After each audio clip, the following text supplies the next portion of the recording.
Okay, so 3D animation. So in our club, there are 4 3D pipelines. But in this class, we're not going to focus on all of them. We're going to be looking more into the 3D animation pipeline. Okay, so this is more of a semi-advanced open class. So there you kind of need a few prerequisites for it, but don't worry, you should be able to keep up for today's. So in 3D printing, you're going to need 3D modeling and geometry, because you need 3D modeling, of course, because you need to have an actual model to print. And geometry, you should know some geometry when you're scaling your 2D. You're going to be dealing with a variety of 2D and 3D figures. When you're scaling them, rotating, transforming them, it's really helpful to know some geometry. For 3D animation, 3D modeling, again, and same with geometry, it's very helpful to know when you're operating with these 3D and 2D figures. You should know 3D, at least basic 3D animation concept and professional terms, so that if you're communicating with your team, people know what you're talking about, and it's easier for you to know what other people are talking about. And generally, knowing professional terms is really helpful. So for 3D software development, you're going to need linear algebra, geometry, and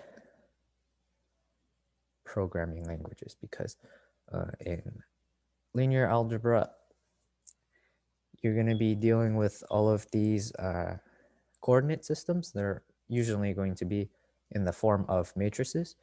So you're going to be dealing with a large amount of matrices. And again, geometry, same thing. When you're going to be operating these figures, and programming languages, because you're making a software and there's bound to be programming if you're creating a software. And for 3D game development, so linear algebra, again, the matrices and vectors. The vectors are going to be for the for the heading, for like the rotation. You can scale with the vectors. You can move with the vectors. And calculus. Calculus is going to be for calculating the speed, the acceleration, and that kind of stuff. And physics simulation. So in your 3D game, physics is usually something that exists. And generally, you want it to be at least somewhat realistic, or you can modify it, but generally, physics simulation should exist. And so physics simulation, you might be asking, like, what is that even going to do? And if you have something like gravity in your game, then that's going to be simulating gravity. And also when two objects collide, they're both going to have their own momentum, and it's going to simulate how far they bounce back, how fast, the impact, that kind of stuff. And you also need 3D modeling for game development, of course, because you need models. Also 3D animation, because those models should be animated, or else your 3D game will be quite boring. Programming languages. When you're making 3D games, generally programming languages are pretty helpful, and you're more than likely going to be using them. And if you're using them, 3D game engines is also a pretty common choice. 3D game engines will speed up your process, because these 3D game engines already have their own APIs and all of that stuff ready for you to use. And so you need to know those APIs and that kind of stuff for the 3D game engines. If you're not familiar with 3D game engine is, it basically like a few big names for 3D game engines that you might have heard is Unity or Unreal. You might have heard of those two before. And finally, geometry. Again, geometry, since you're dealing with all these figures. Okay. So, any questions so far? No. All right, then let's move on. All right, so 3D animation concept and terms. So 3D animation is what brings the digital 3D models to life, and it is what is behind a 3D character's movements that you see in a film or animation. 3D artists are often involved in several early steps of a film's production. For example, a 3D artist may be invited to a film's set to take a look at what's going on for themselves, what kind of environment there is, and all of this stuff helps them in order to give a character the correct traits, personality, or movements. And characters are also given an armature during the rigging process to allow for realistic movements. More about an armature later in this class. So animators are responsible for giving objects weight and timing that result in the object feeling like it actually exists. So a good example of this is Pacific Rim 2013, the one released in 2013. It's often complimented about its animators giving it a super heavy feeling to their giant robots. And in contrast to the first movie, the second Pacific Rim movie, Pacific Rim Uprising, the one released in 2018, that one is often criticized for their giant robots moving like ninjas and not having any weight to them, despite them technically being bigger. And animation is a huge part of bringing characters to this point, and if you don't do a good job with that, then your animation or film loses a lot of immersiveness to it. Okay, so any questions?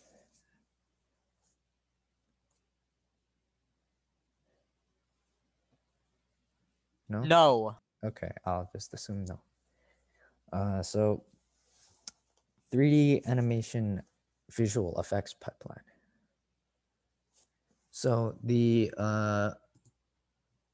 visual effects pipeline refers to the various stages of production required to add visual effects to a film. So the pipeline helps to organize the department. So it helps to organize each department so that every artist knows their role and the production can move along nicely within the timeline. So usually a film's project is divided into 3 stages. So you have the pre-production.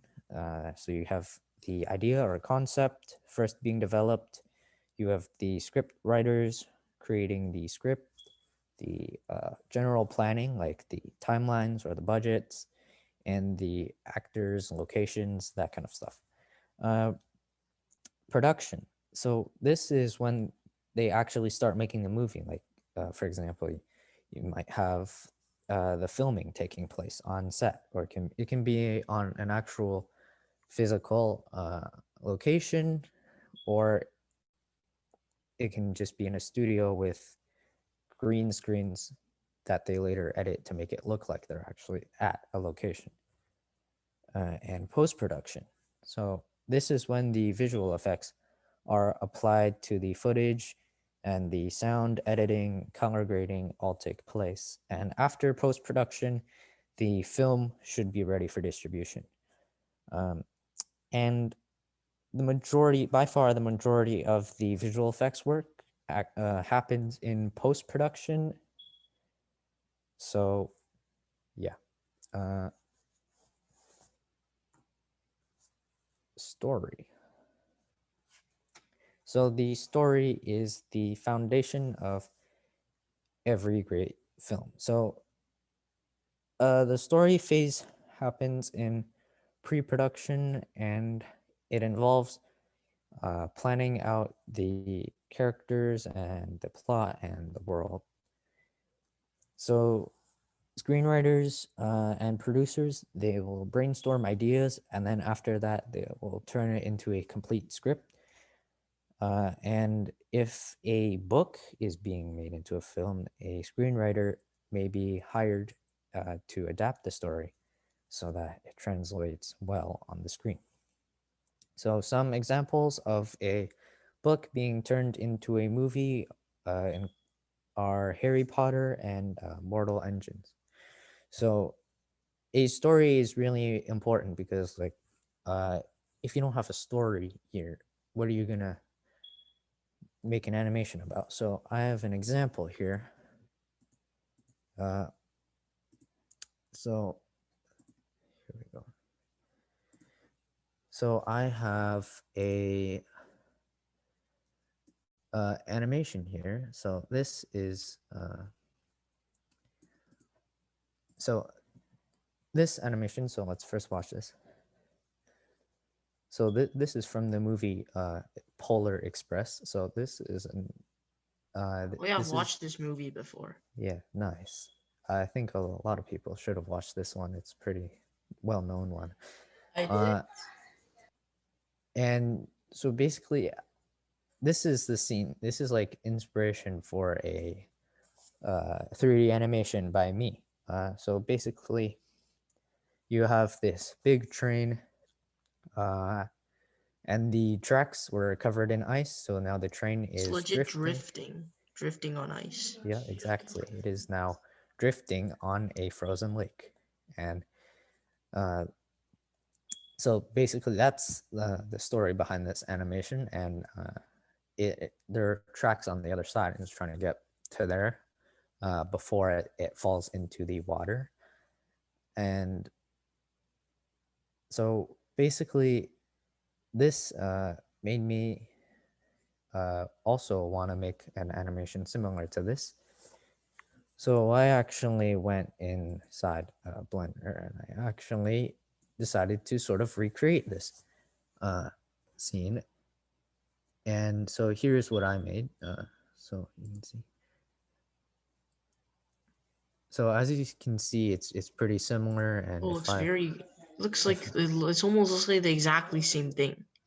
yeah, that's the good part.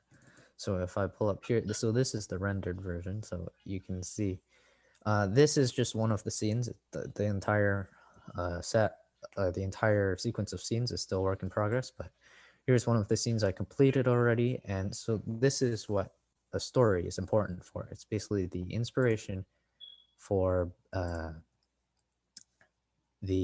it's basically the inspiration for the entire animation. And as you can probably see, if you're, and you probably notice that the train says Dora Express, and you might not know who Dora is or what Dora is. And I'll show you who Dora is. Your dog. This is Dora. Dora is a German Shepherd, and she's a baby. She's still only 4 months. Yeah, but she's so big. Yeah, she's pretty big. And yeah, so it's Dora Express. This is her train, and yeah, so that's pretty cool. Let's go back. So I thought by Dora it meant Dora the Explorer. oh yeah, That yeah, that's a pretty big name. A lot of people they think of Dora the Explorer first thing because that's Dora the Explorer is the only other person I've ever that I literally know that has the name Dora. So yeah, storyboarding and animatics. So during the storyboarding and animatics phase, an artist or team of artists create visual representations of actions within the script, and so they analyze the character motion and settings within the story and use basic drawings to define framing from shot to shot. So these results, obviously, they can be changed down the line, but these are still very, very helpful for the production team to start preparing and have a good idea of what is supposed to happen. So here we have a storyboard of a very famous movie. I'm sure all of you have seen this movie. So anybody have any idea? Jurassic Park. Exactly, Jurassic Park. Exactly. I wanted to say that. Never Do you- watched it. Do you guys know which scene this is from Jurassic Park? Yes, it's the kitchen scene. Exactly. Very, very good. The big So one. you guys must know a lot about. I have the entire series of Jurassic World, the Jurassic World Fallen Kingdom, Jurassic Park, The Lost World, and Jurassic Park 3. Wow, you must be expert with dinosaurs then. I've watched it like 5 times, and all I looked at when I was little was dinosaurs. Nice. You like dinosaurs. All right, so let's hold on. Let me do this. Let's watch this scene.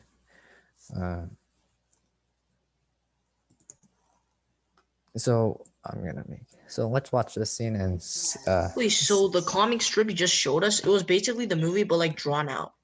Yeah, it's the storyboard part. It's basically the planning part of this scene is based entirely off of what was drawn in that storyboard. So let's see the scene and let's see what they let's see the similarities. Jimmy, what is it?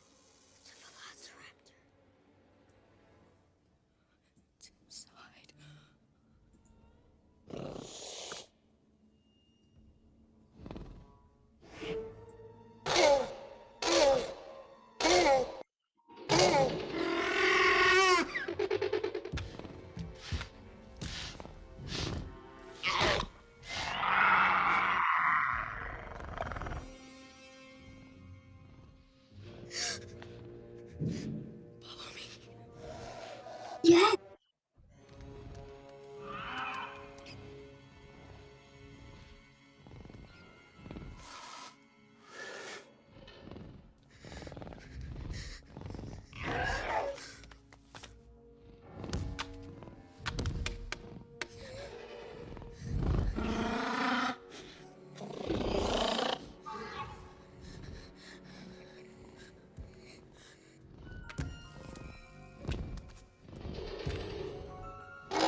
That was so unrealistic. Okay, so now that we have watched the scene, I think all of you guys have noticed the similarities between this storyboard and that actual movie release scene itself. I think you guys should have noticed the part where they were sliding behind the counters and the part where the boy was running from the velociraptor and the part where the velociraptor was trying to poke its head through the door again after the boy escaped. So now you know how important a storyboard is for a movie. It is basically the planning of a movie. So yeah, any questions? No? No. All right. So next is the previs. So growing more and more popular, the previs takes storyboarding a step further. So a previs is similar to a storyboard, but instead, 3D artists create low poly models and representations of the location of where the scene plays out. So it's basically like a low poly scene of what the final theoretical release is supposed to look like.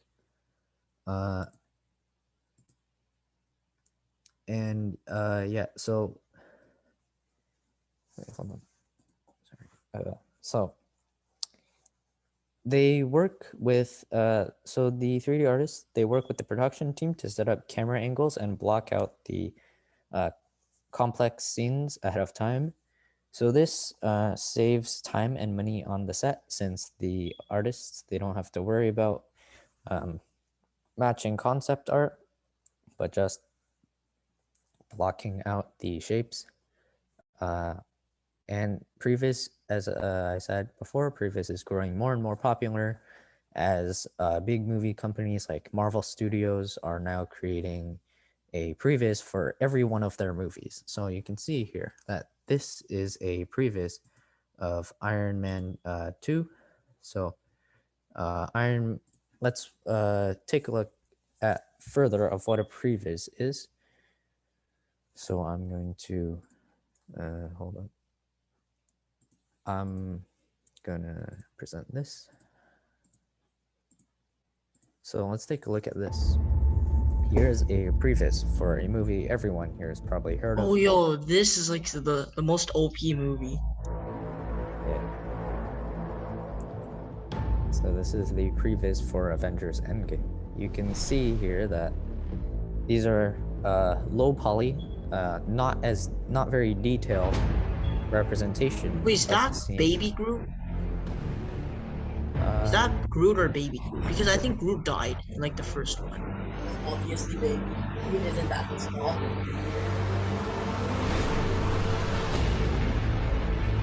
Yeah. So you can. The movie.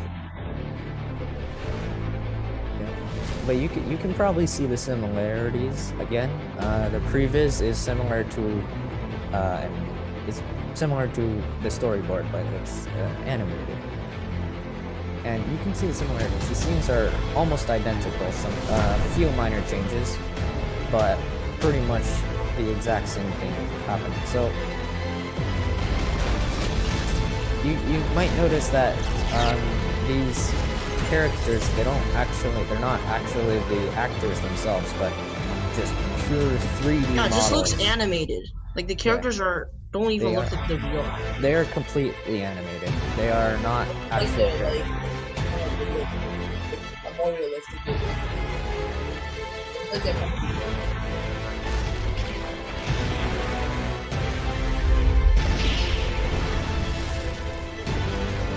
Yeah, so basically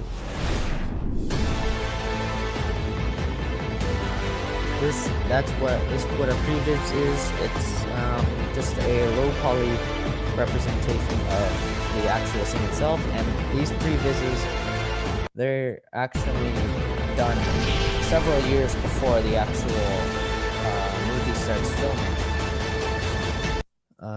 they're done several years before the movie actually starts filming. And let's go back. And so these previews, they're pretty important. They're just like the storyboard. And yeah, wait, hold on, let me fix something.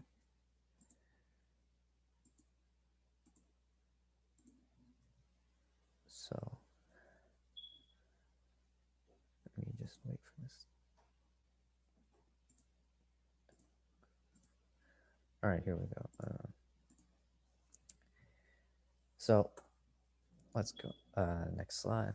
And now we're at concept art and design. So this is one of the most important phases of pre-production. So this is more important than the final result itself because it outlines the general design of the scene. And without this, there would be no final scene.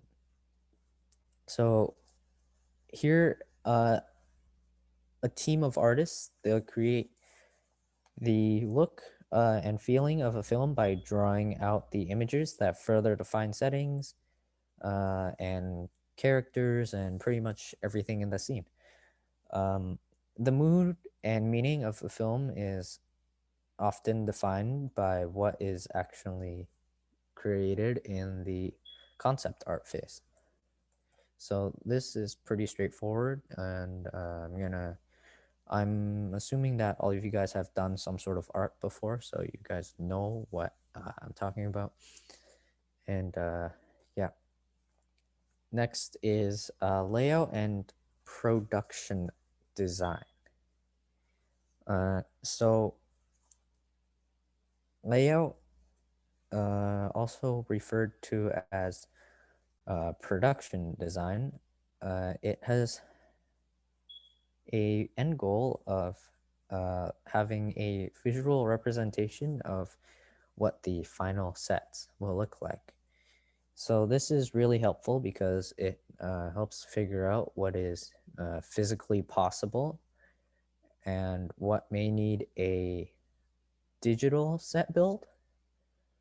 And so this is really important because you might, if this didn't exist, then you might have a team of physical set builders that set off to build a set, and then halfway through they might find that what they're trying to build is actually impossible. So that would waste a lot of money, and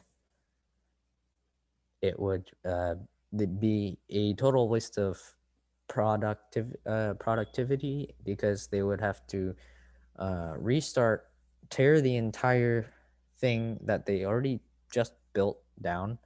So they pretty much just built it for no reason, and they have to go back and start from scratch and ask the 3D artists to create this in the digital world. So for the visual effects team, this defines how digital set builds might have to be incorporated. And so these sets, they might be finalized with drawings, photos, or 3D renderings. All right, so any questions so far? No? Nah. All right. So, research and development. So, research and development is quite important nowadays. As filmmaking gets more complex, research and development becomes increasingly more important. So basically what this is during this stage, the visual effects supervisors, they might work with directors to figure out how certain shots can be accomplished. And in the meantime, the visual effects artists, technical directors, modelers, animators, compositors, they do their own research. What kind of research, you might ask? Well, for example, if a film needs, if they need something specific, like the steam coming from a steam train out of the funnel, well, these artists, the visual effects artists, they might actually go study the behavior of a real train, a real life steam train, and like they study the behavior of the steam coming out of the funnel. And they might do this through photos, videos, or they might somehow go find themselves one to look at in real life. So then they create tools within a program to efficiently work on final shots when the time comes. So, any questions? No, I think this is. I think this is pro. All right, that's cool. So, 3D modeling. So, the visual 3D objects are created. So, 3D modeling, this is one of the most important parts of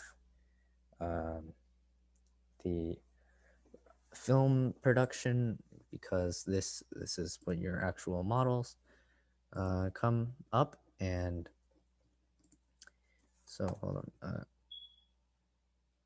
so some models, you might see this train. So I actually had to model this train from scratch by myself, and basically this is one of the harder parts of the film, because if the models don't look good, then your entire animation is pretty much scrapped. Yeah, and so let's go back and next. So UV mapping. So this is one of the more complicated concepts for both beginners and professionals alike. So this is a pretty important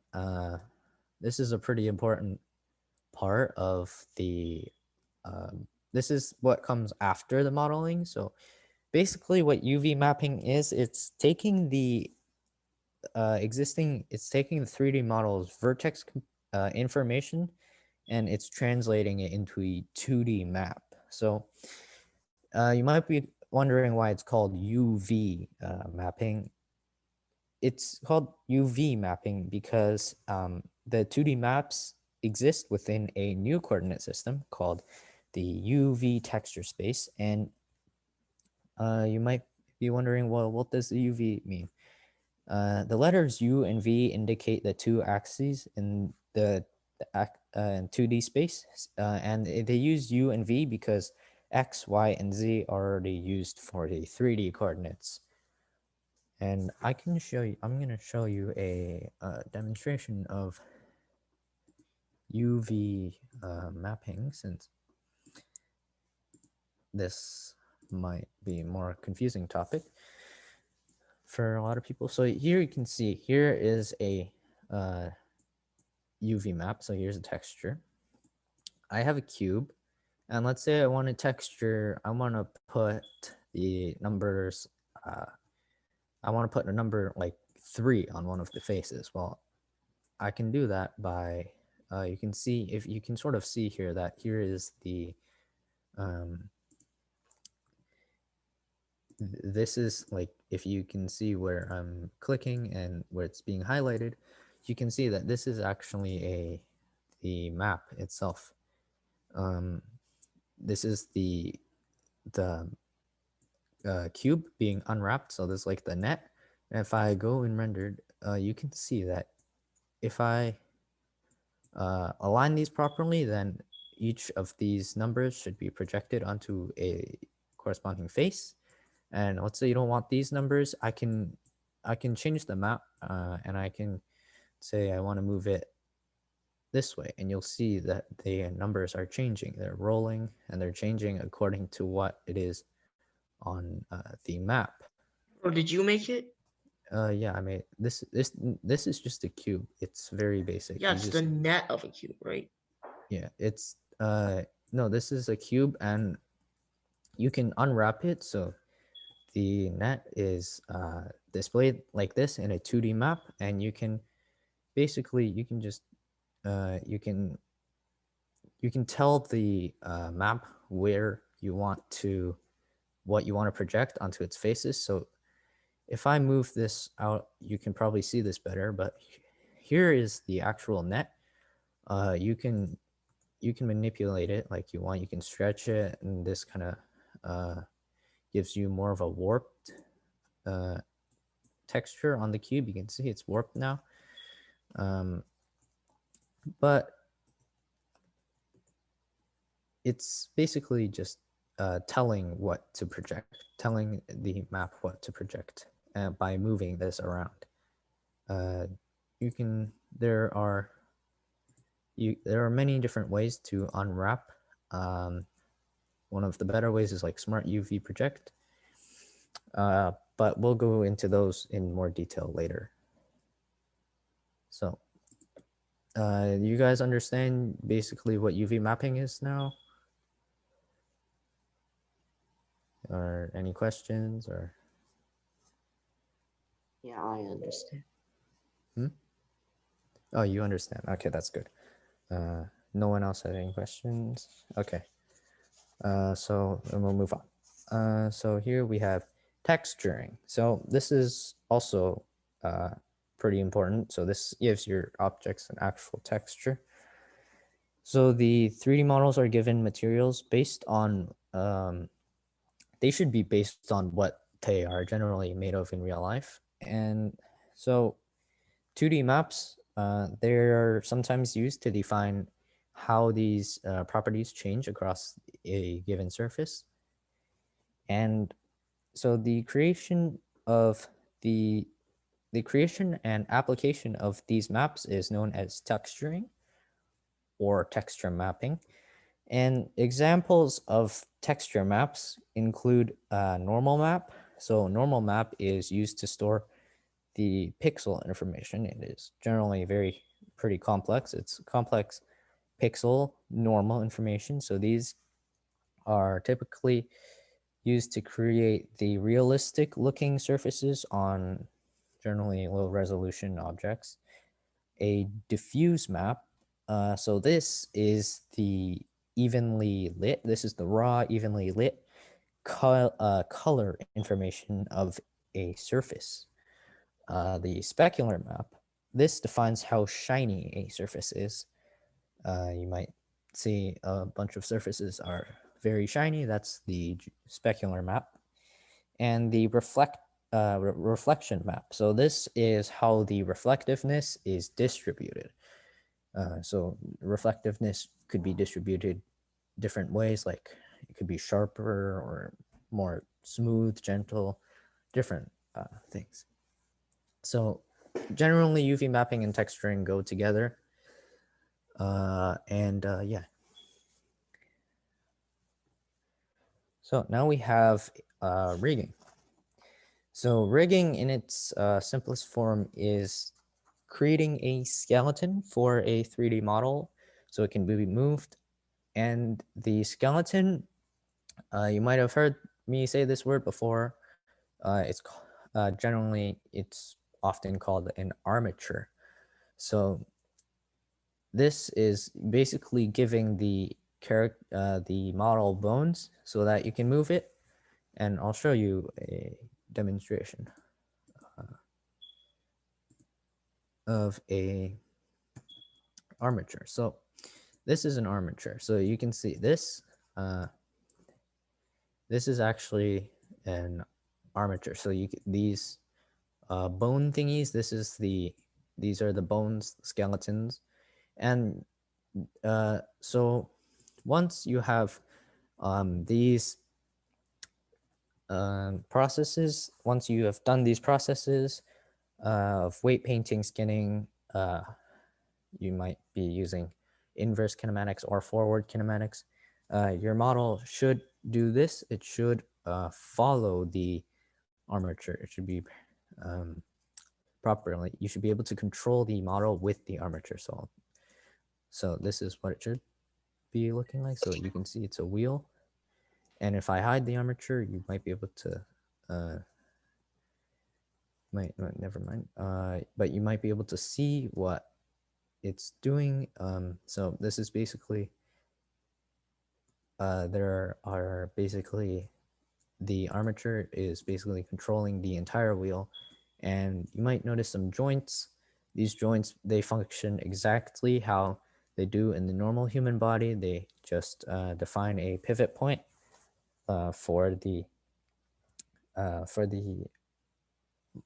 a particular point in the model. For example, like you'll have a joint in your shoulder, elbow, or knee. And generally, if you're having like, if you're modeling an animal and you're giving it an armature, generally you want your armature's joints to be where the joints of the animal's bones would be in real life. So you would want to place joints like the elbow joint, maybe the knee joint, and those type of places. So the process is, so weight painting. So this is the process of painting in the amount of influence a joint has on any given vertex on a model. So so this is basically like the area of effect. You might not want, like, your armature, one of the bones might have too big of an area of effect. You might not want it to control that much area. So you can use weight painting to sort of control how much of the actual model itself you want to control with that one bone. And so next is skinning. So this is the process of actually binding the model to the bones. So without this, the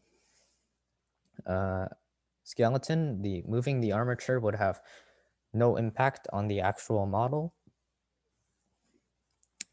Next, forward kinematics. So these are getting a bit more complicated. So basically, this is so there you have like a chain of bones, and every bone that comes after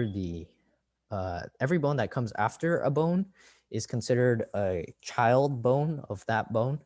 So basically, the children under each joint inherit the spatial attributes, and they change with respect to the parents. So it's basically forward kinematics is the manipulation of the skeleton in the direction of the chain of influence, like from the parent to the child. And inverse kinematics. Inverse kinematics is a method of reversing the direction of chain to manipulate of manipulation or influence. So an example of this is you might constrain a foot to the ground, and if you manipulate the chest, it shouldn't have any effect on the movement of the foot. So the foot should not move with the chest bone, and the feet should stay in place. Okay, so lighting. Point. So these are different types of lights. So a point or omni light, it's a light that produces light from a single point in space. So this is typically used for like a light bulb or a candle, something like that. Directional lights, they cast rays that run parallel to a defined vector in 3D space. So basically you have rays of light running parallel to each other. So this can be used to mimic sunlight, sun rays, or a light source that is super far away, where you might be able to see the actual rays of light themselves. I'm sure some of you have seen the sun rays through, if there's like fog or dust in the air, you could probably see it. Spotlights. So these produce light in a cone shape from a point in a given direction, and there is a set boundary. Area lights. So this is similar to a point light, and it produces light outwards in all directions from a specific source. But instead of that source being a single point, it is instead a surface, so it is much bigger. Ambient lights. These add an ambient light that Well, like making a movie like so specific, you need lighting. You need lighting. yeah, lighting is generally pretty important because it adds it makes your scene look better or possibly worse. So it casts ambient lights, cast lights in all directions from no specific source, and they don't actually cast shadows. So this is typically used to soften dramatic shadows, or to typically also like softly light up a little bit of an area that is not affected by the main light. So if you want to give an area that is dark and is not affected by the main light, if you want to give it a little bit of brightness without actually popping a light bulb in there, you can use an ambient light to sort of give it a little bit of brightness. Okay, and animation. The process of animation in the 3D production pipeline is taking the 3D assets and bringing them to life through movement. So animation is commonly associated with some sort of form of a rigged character, but you can also animate other objects in a 3D scene, such as like cameras, lights, or you can even simulate effects or forces. So animation in 3D software, so it's not that different from the traditional 2D animation. It typically it involves keyframing poses along a timeline, and you manipulate the way the software transitions between those poses over time. And the process, it's not very different from the traditional drawn animation, but the key difference is that you don't have to draw each individual frame. The software will calculate in between the frames, rather than manually filling all of your frames, which takes a lot of time. So the pacing between frames, you can manipulate these things with curves and graphs. So in Blender, there's a graph editor specifically for this. And rendering. So rendering is the process of it is the process of basically drawing out your final scene. So it takes all the information in your scene and it produces a sequence of final rendered images. This is typically the most computationally intense part of the production process, and depending on your scene and factors like its complexity, its quality, its scale, it can take anywhere from just fractions of a second to render the final images, or even hours, days, weeks, maybe even months to produce these rendered images. So there are generally two types of rendering. So real-time rendering. This is generally used for purposes such as games, where you need to render several images on the screen every second. Generally, 20 frames per second is the minimum to prevent like super choppiness in the sequence. And so this is displayed in real time, and this is very important for things such as games, because you can't pre-render all of these scenes, because each of them are, every frame is going to be a little bit different, and it is important for basically interactive media. So media you can interact and control. So since it's unpredictable. And the second one is pre-rendering.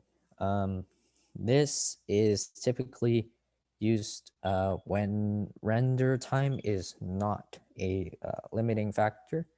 And because of this, this can produce some extremely nice and complex scenes, even if they're super. If I may ask, when does this class end? What time is it? Let's see. What? 8 o'clock. 8 o'clock. Oh, okay. So It's kind of 8 now, but all right, then we should be ending any second now. This is the last slide anyways, so just stick around for about 30 more seconds. And yeah, so this pre-rendering is generally for better scenes, and it's more frequently seen in films, commercials, your own 3D animations that you use in like videos and other image-based media. So I'm going to show you guys the difference between a non-rendered and a rendered scene. So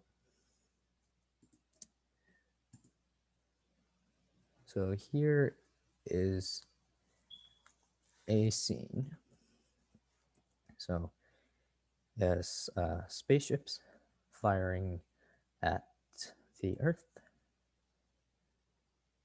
And so this is the non-rendered scene. You can see it's just black and white. But if I go here and pull up this, so this is the rendered result. You can see it looks a lot better than the non-rendered result. Right, and yeah, so I'll show you a few videos of the final renders that I made. And so these in total, these took me it's probably around like a week to render all of these, since it takes a very long time to render. So here we go. Hold on, let me optimize this. Screen sharing. All right, here we go.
So that was the final Tyler, render.